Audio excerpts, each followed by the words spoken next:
So I am now delighted to introduce Riccardo. Maybe Riccardo can come up on the screen with me.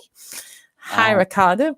And I just want to give you a little introduction, and then Riccardo is going to present a few slides of his own, and then we'll go on to Jeanette. So Riccardo is our 2019 recipient. He is a neonatologist from Trieste in Italy, where I've had the delight of being able to visit and see Riccardo in situ. He is very well published researcher, physician and teacher. He serves as the chair of the task force on breastfeeding in the Italian Ministry of Health. He's also an esteemed member of ISHML, the International Society for Research into Human Milk and Lactation, which is where we originally met. And in addition to his many kind of credentials in the field, he somehow manages at the same time to direct the pediatrics and neonatology division at Matera Hospital in southern Italy for 3 years, and has been for very, very many years neonatology consultant at Children's Hospital in Trieste. So I'm going to hand it over to you, Riccardo, and just many congratulations for all your great work.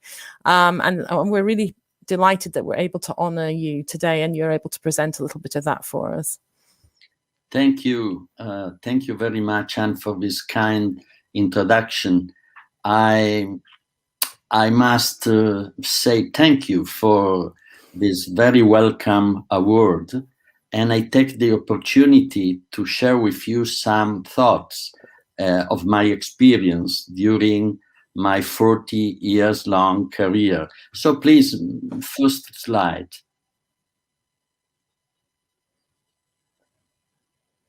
Okay. Obviously, I acted to promote breastfeeding as a neonatologist, and beside that, as a male neonatologist. And it's even a more challenging position. So next slide. At the beginning, I was inspired by breastfeeding when I've been working in Mozambique, and I experienced the breastfeeding as a component, particularly of kangaroo mother care, that is a technology to care for low birth weight infant and for preterm infants.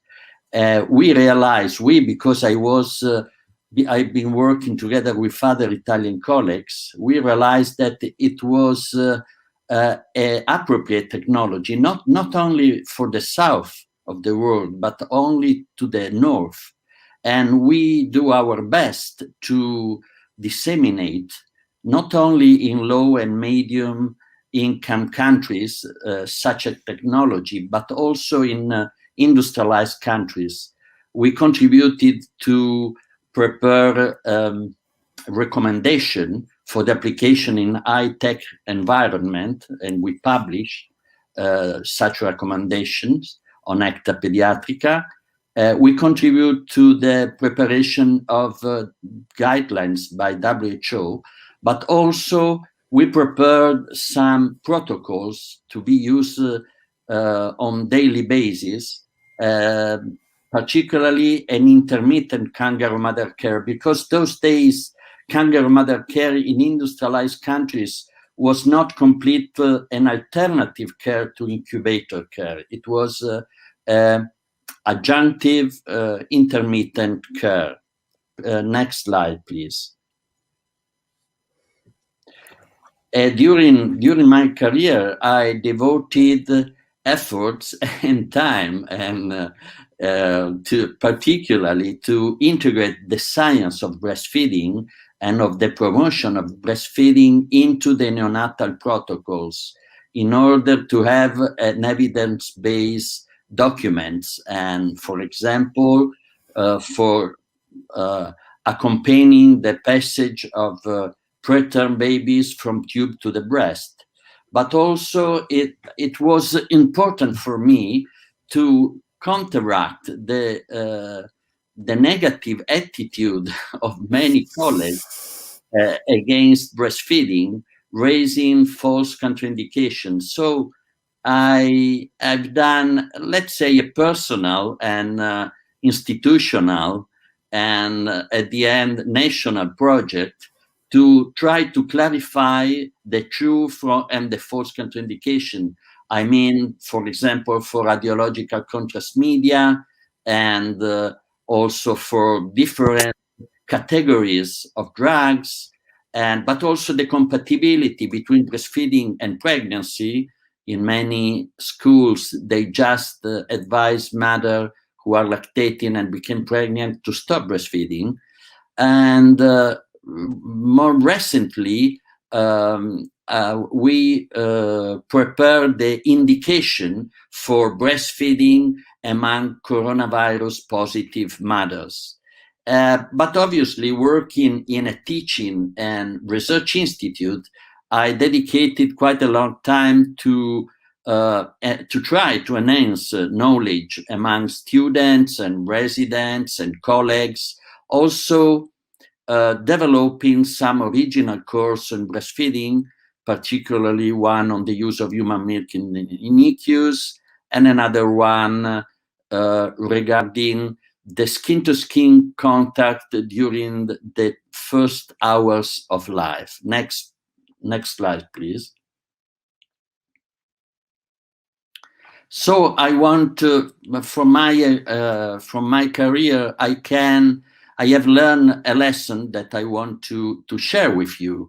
I was always convinced, and I confirm in this belief, that it's very important to have a confrontation and synergy inside academia and with academia. It's not always simple, but it's the only way we can change the professional knowledge and also competence. So I believe that it's important to reach consensus, to prepare position statement that orientates daily clinical works among colleagues, and obviously also some details, clinical protocols for specific problems. I can witness, after 40 years career, that the scientific society position has changed, and also the health professional attitudes has changed, but not so fast as we would like to happen. So my message is to be patient, to lift up our hearts, let's say, and to consider that professional attitude change over time, because it's not always due to our professional investment in breastfeeding promotion, but also depending on cultural and socio-economical factors that slowly change. But I can assure that if we have a clear objective of works, if we have a good methodology to deal with colleagues, to act inside academia, results are expected. Obviously, at the very beginning, you have the immediate possible positive feedback from the mother and infant diets in the one-to-one relationship, professional relationship. Obviously, the epidemiological point is different. So breastfeeding rates change slower, but we must be patient and we must have a faith on it. So next slide. So I want to conclude this short presentation saying thank you to Cheering and Champs for the very appreciated and welcome award. Thank you all for listening to this my short award speech. Thank you. Thank you, Riccardo. Riccardo being the neonatologist we would all like in our hospital. I'm sure many of you have thought that during the talk. A wonderful colleague and friend. And thank you for your talk, Riccardo, and congratulations again. And I'm just delighted we're able to honor you with something, with an award like this.